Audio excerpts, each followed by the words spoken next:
तपाईँको चाहिँ अन्डको सुन्नेको के भएर खै के भयो आफै सुन्यो आफै सुन्ने ठोकेको लडेको के थाहा छैन लडा ठोकिआएन ए अनि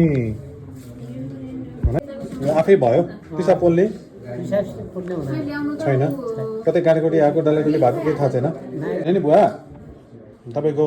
अन्डकोशमा ठोक्यो चोट लाग्यो होइन अथवा लिङ्गको वरिपरि इन्फेक्सन भयो हामी सिफिलिस भिरिङ्गी भन्छौँ नि त्यो भयो भने अथवा चाहिँ 50 कटिसकेपछि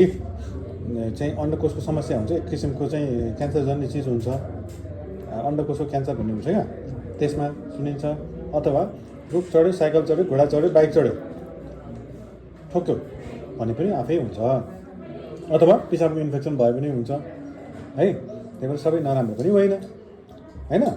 त्यही अथवा कहिलेकाहीँ छालाको इन्फेक्सनले पनि हुन्छ त्यही भएर अहिले भित्र गएर जाँच पडताल गराउन हेरौँ है त चिन्ता लिनु पर्दैन